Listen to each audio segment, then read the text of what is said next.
Welcome to the Show Me the Data podcast by Leadsip, where every week we get marketing and sales leaders from fast-growing B2B tech companies to share specific tactics they use to drive revenue for their business. The best part, they share the exact metrics and data points behind each of their tactics.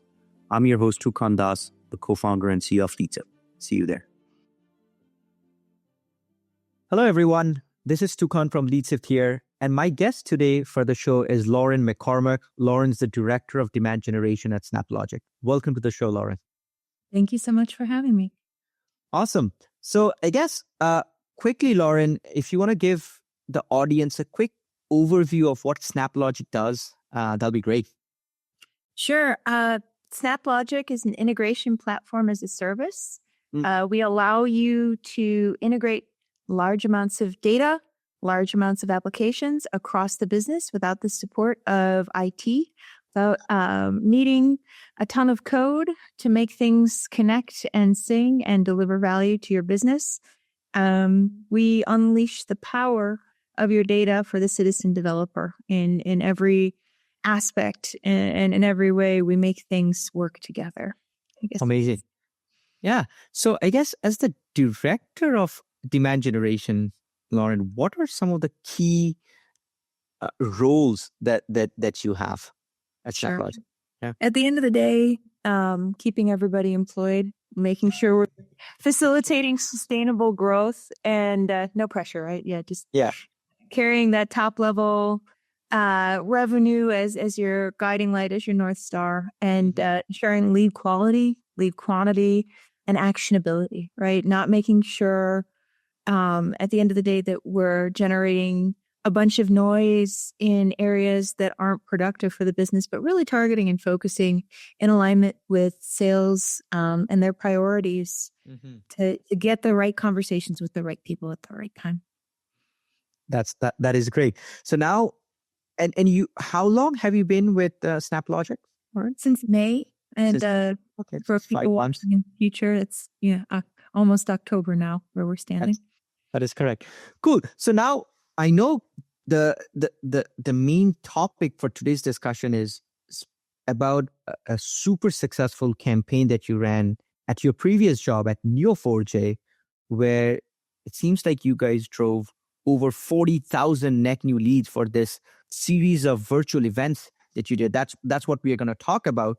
So can you high level tell us what the virtual event series was? What was it called? What was the theme of that event?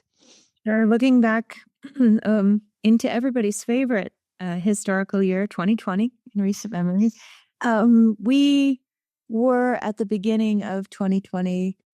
As a company, our marketing team internationally got together at the Marriott Marquis at the end of 2019 in Times Square in New York, and we were doing an on-site research visit and also a departmental kind of planning session for what we were going to do in 2020.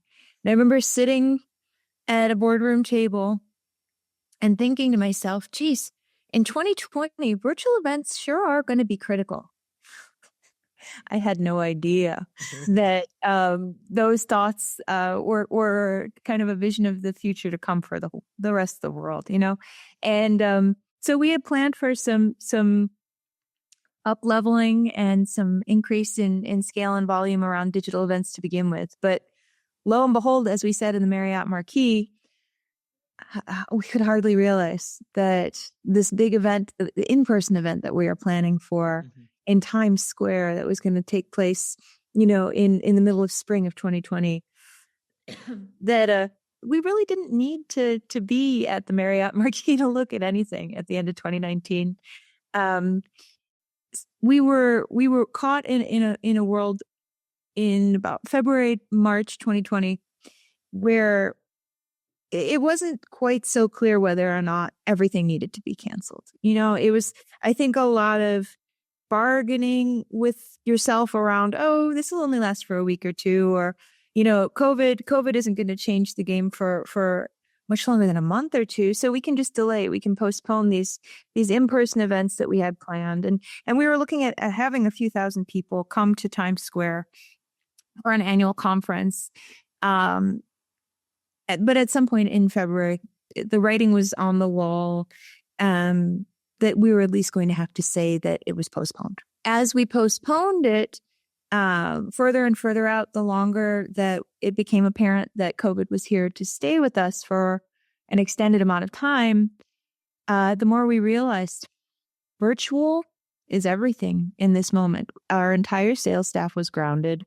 Our entire company was grounded, right? And we needed a way to reach out to express that we cared about our open source community, to demonstrate value to people that were end users or customers or prospects that were facing job uncertainty. The whole company felt uncertain. You know, our CEO was candid when he would speak to the all hands meetings. We don't know what's going to happen. You know, there are no guarantees here. So as a marketing department, especially as a demand gen division of the marketing department, you know, me and my direct reports and a couple of my colleagues in marketing ops and a couple of my international colleagues got to chatting. How can we do our very best to make digital carry the company? To ensure that nobody gets laid off, to ensure that nobody has an increased level of uncertainty, of uncomfortability, of hardship in these uncertain times. What can we do to generate revenue to protect our people, not just the brand, and our people from the horrific effects of COVID and its economic impact, right? And so we set out to make a virtual event series. We thought it was going to be a stopgap solution. We thought this is going to be something big and splashy that we do to take the place of our in-person event in Times Square. Our leadership team was ambitious, overly ambitious in some estimations, around wanting to do it monthly. And we're like, we're never going to get the audience. We're never going to have a serial viewership that will carry over from event to event. How could we potentially, you know, continue to grow something that's happening so regularly was kind of the question and the challenge. But we looked at the topics and we looked at the lineup of speakers that we were able to coordinate, that my wonderful colleague Greta, who's just amazing, was able to put together a list of logos of people ready, willing, and able to speak out on behalf of our brand, not only for a testimonial, but almost for the opportunity to inspire other people, other data architects, other data scientists, other developers, other corporations to see the value of connected data. And you know, as we started digging into building these agendas, and as you know, time unfolded in 2020, we realized graph databases are at the heart of supply chain, are at the heart of contact tracing, are at the heart of vaccine research, are at the heart of patient journey conversations and outcomes, like determining treatment plans. So, you know, we started off with companies and logos like, you know, Chan Zuckerberg and AstraZeneca and Novartis. And then before we knew it, we were talking supply chain and kind of the penultimate experience, right? The one that you tell your kids and your parents about. Got to talk to NASA, right? About how we managed to expedite the mission to Mars by a couple years by looking at connected data and looking at, commonalities and why space missions would fail, probably saved lives, across. Absolutely. Yeah. So it became much more meaningful than just a virtual event series with prospects and customers. It became almost like we kind of looked at ourselves like a PBS, like we were curating high quality content for people that wanted an education around what graph databases were and what they could do to improve the world for our kids, for in the moment, in real time, what we could do in a tangible way in our communities, and in pushing forward innovation in the face of an unprecedented crisis. So that is certainly a higher mission. Yeah, definitely. Yeah, that's amazing. So now, so once you guys figured out the theme of the of this virtual event series. I believe it was called Connections. It's a great name for a graph database. Different yeah, that's awesome. So now let's talk about, from a marketing demand gen perspective. We talked about in 2020 alone, you drove 40,000 net new leads or people attending, registering for this. What were the different tactics you used to drive leads or registrants for this event? That's a great question. And we didn't hang our hat in just one place. Mm-hmm. We knew that email fatigue, just general workplace fatigue, with the stress of virtual school for kids on top of working from home for a whole lot of people that weren't accustomed to the notion of doing so, to even just the stressors of how am I going to take care of my older family? How am I going to procure, just food and things of that nature? Everything became incrementally more stressful. And checking your email inbox was included, right? So our first volley, of course, was always 2 or 3 email touches to promote to our open source database, which, was amazing. We get hundreds of registrations with each email touch, but we quickly noticed, diminishing returns as 2020, Zoom fatigue, all those things kind of set in. Yeah. And it became apparent to me as I analyzed, just my own behavior. I'm waking up in the morning, getting ready for, maybe a 7 a.m. call with somebody in EMEA. And the fastest I could go through my inbox and delete all the solicitations, anybody I didn't know, anybody that wasn't my boss, anybody that I didn't have to follow up with, the better. The faster, the better, right? So, my own behavior was just to swipe and delete and get that inbox as clean and as crisp as possible. I didn't have time to listen to value propositions or bullet points or, $25 gift cards and exchanges for, demos. There just wasn't time for that with everything else that needed to be accomplished. So I thought to myself, where am I going where I'm more receptive to messages, to invitations specifically? And it's social media. What was kind of the shelter in the storm, right? You go to your Instagram feed, you go to LinkedIn, you go to Facebook, you'd see people posting pictures of their kids, right? Or your brain could kind of relax. And this was kind of transformative for me when I realized, people are going to be more comfortable to accepting an invitation after hours or on the weekend, right? So we started kind of playing with how we were perceiving the difference of between an invitation in email and an invitation in social media. And when I say social media, I don't mean, LinkedIn Sales Navigator. I'm more thinking of Clearbit, right? And how Clearbit could take a list of email addresses. So say we invited a cohort of people via email. We can take those business email addresses, upload them into Clearbit, and Clearbit provides likely matches for their social media profiles. And this is kind of early in the days of this feature functionality. It almost seemed like some kind of secret magic, right? We're like, how did you do that, right?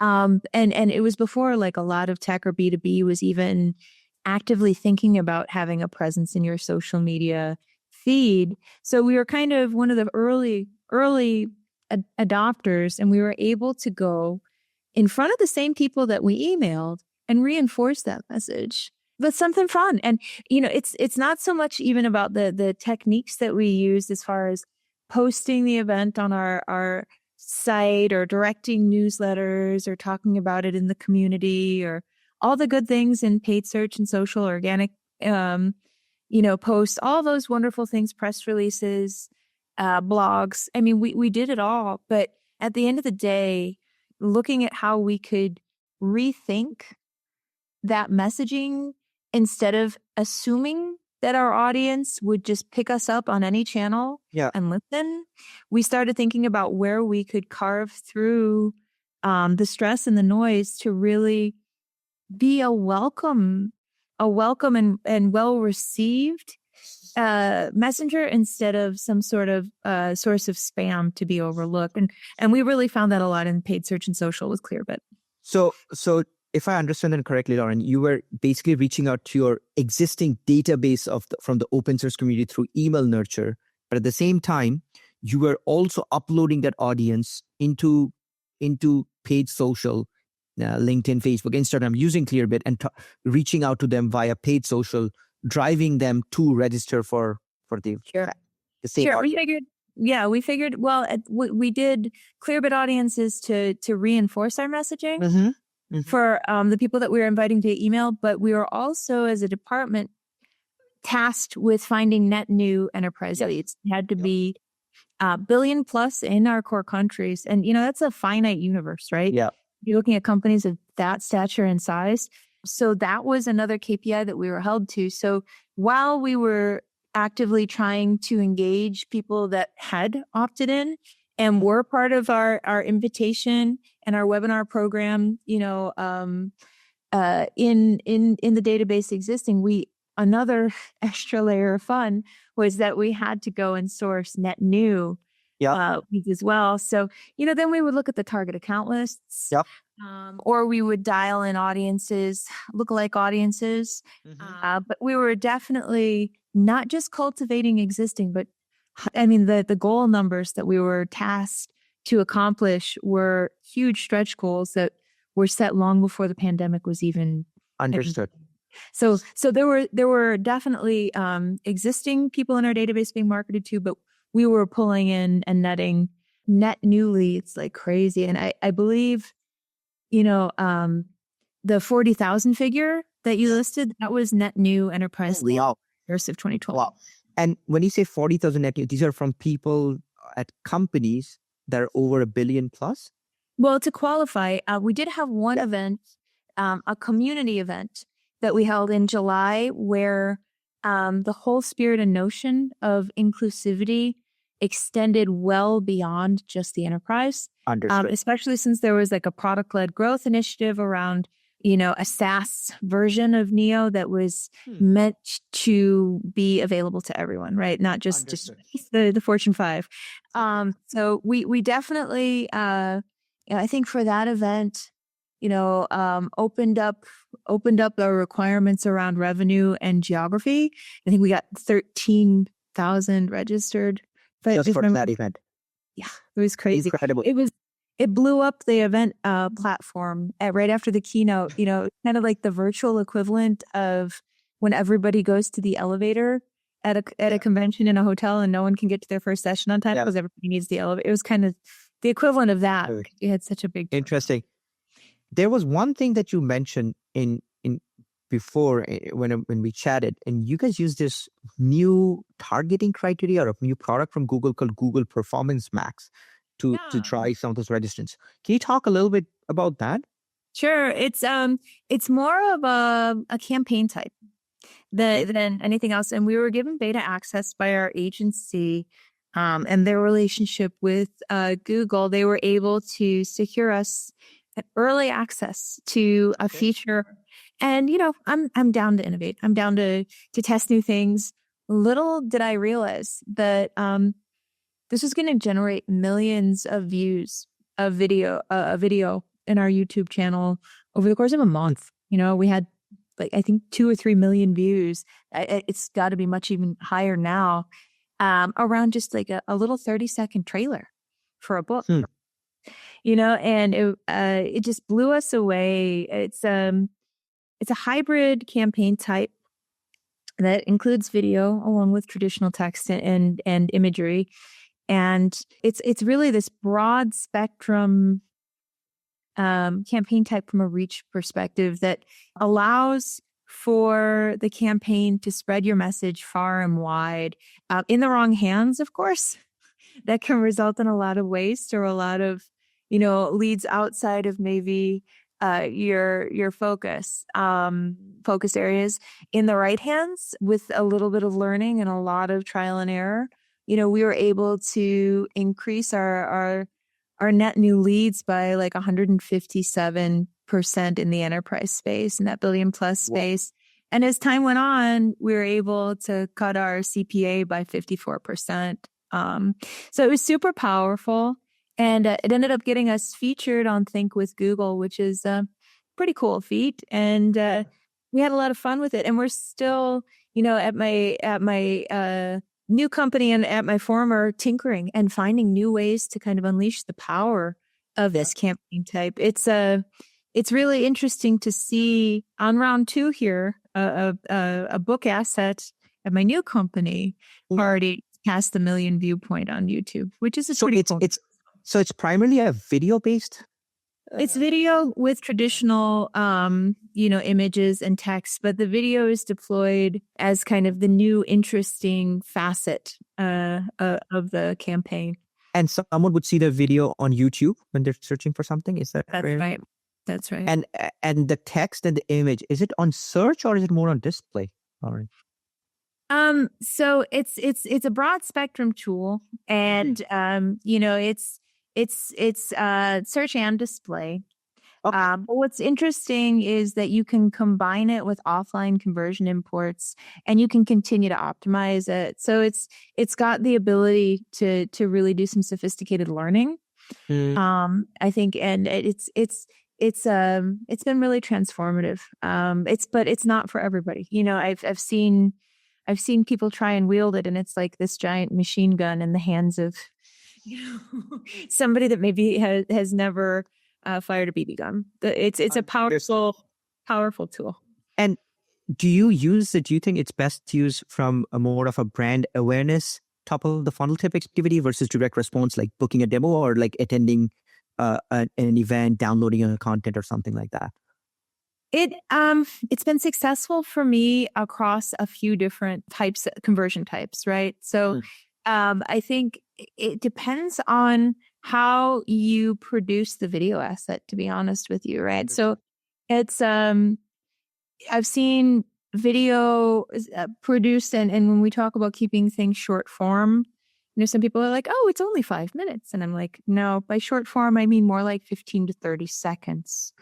And it'll automate, Google will automate the targeting and the delivery of the campaign based on a lot of the information that you provide. So it's almost kind of as good. You'll get out of it what you put into it, as far as what you want the program to learn and to understand, and those placements with dynamic ad formats and the audiences that you define are really open-ended and can extend your reach almost too far. Like for the event that I was talking about with the 13,000, when we opened up globally and we allowed for non-traditional logos and titles outside the enterprise, we were seeing $2 and $3 registrations. Insane. Which was awesome. But I mean, they were outside of regions where we didn't have sales teams. Yeah. And maybe these were people trying to, a lot of these were people seeking out educational opportunities, which is awesome. No, that's so good for the brand. That's so good for just people, for the betterment of humanity in general. And it was crazy after, the events. We would start the events by welcoming everyone from around the globe, and we would see, hello from Sri Lanka, hello from Bangladesh, hello from, Albuquerque. And it was just so fun and cool to see the audience and the mix of people that we would attract with our content. But even more fascinating was, at the end of the day, we would get emails or comments in the Q&A around asking for certificates for education. Mm-hmm. That's incredible. Yeah. It's a webinar. Like, the content was meant to sell, educate also, but the fact that the value resonated so well, and that it contributed to the learning of our participants. I think at the heart of the matter, it wasn't so much the tactics, it wasn't so much the crafty ways we got people to register. It was the content itself. Exactly. It was.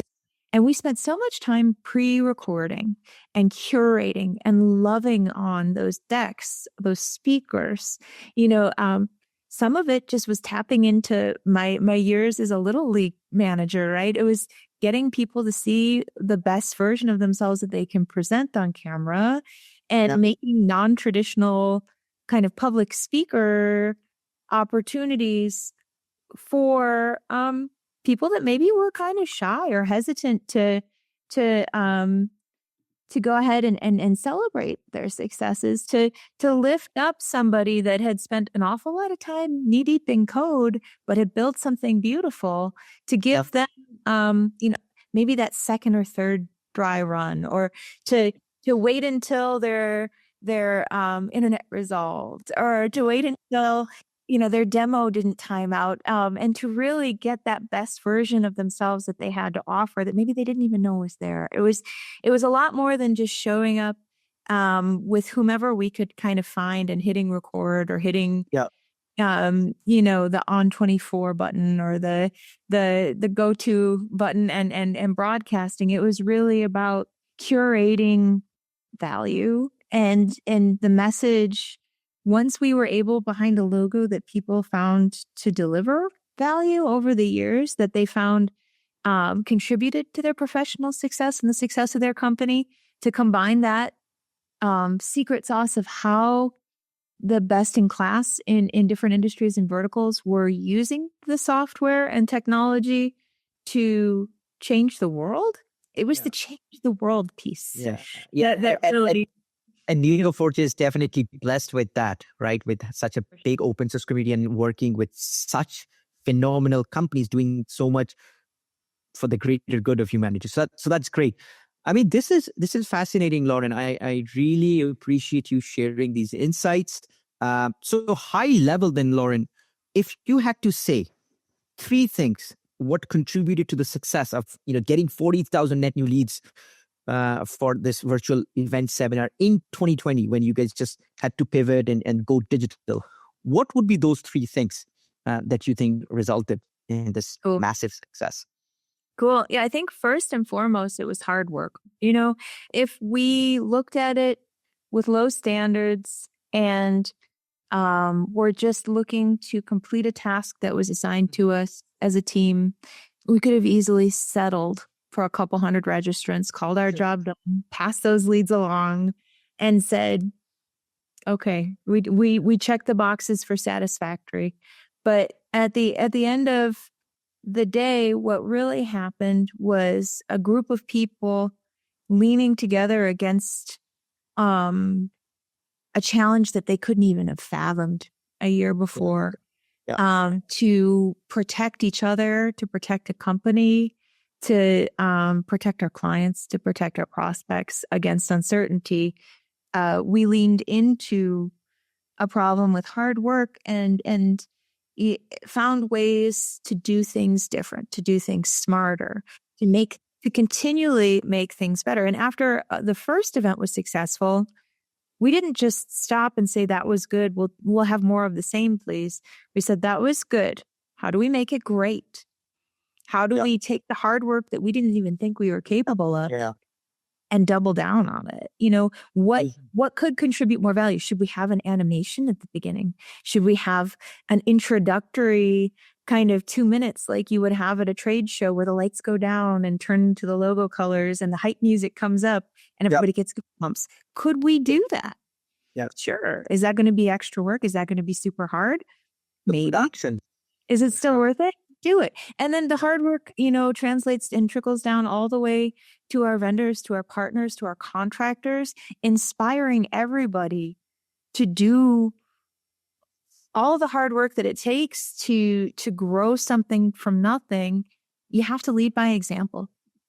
And you have to, your enthusiasm has to be contagious, right? So leaning into just, I guess, more so than hard work and enthusiasm, I guess it's just passion. Like, we were just super passionate about making it the best it could be. Yeah. And, I think innovation would be an important secondary component here. We needed to find ways in a competitive market, super competitive space, to be one step ahead of our competition. And the only way to do that was with innovation. And as a marketer, digital marketer especially, I mean, I'm flooded with people that want to tell me about how their tech is going to change my life. Yeah. And in reality, that innovation, that tech is just it's nothing without the people that can create a 100%. strategic vision. You know what I mean? It's you have to know what the edge is innovation wise. You need to be in a relationship with your vendors, with your partners, with your tech stack to know when there's an opportunity to really get that competitive edge and be smart and jump on it.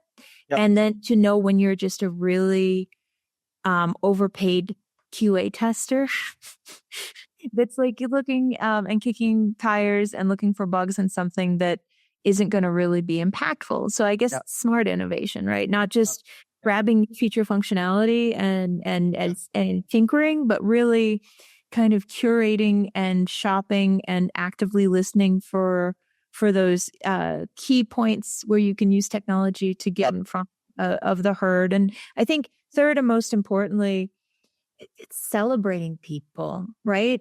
Celebrating our customer testimonial at NASA, celebrating their story, truly celebrate, not saying, oh, we're going to let our customer spokesperson speak for 5 minutes and then strap on a deck from sales with 50 slides that is the elevator pitch for deeper in the funnel that doesn't even belong here, where we're talking about obtuse feature functionality.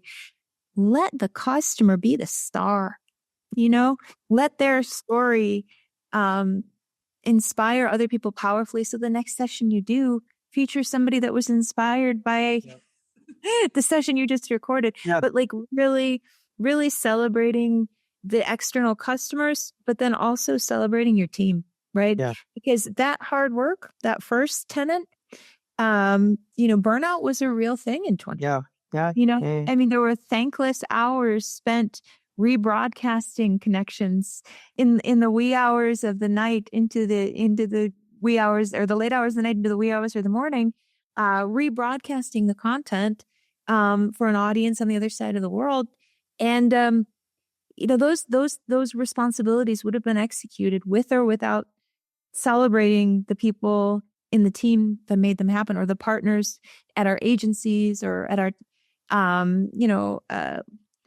at our other satellite offices around the globe. But at the end of the day, you inspire your own team by celebrating the people that put in those extra layers of care or passion, and it makes other people feel motivated too. So I think, we just did a real good job of celebrating our customers to our prospects, and celebrating our team to the company. Amazing. Cool. Thank you so much, Lauren. Thanks a lot for sharing your insights. This is phenomenal. I learned quite a few new things. I need to check out Google Performance Max. Pretty cool. You bet. Thank you so much once again. Thank you. Have a great day. Take care. You too.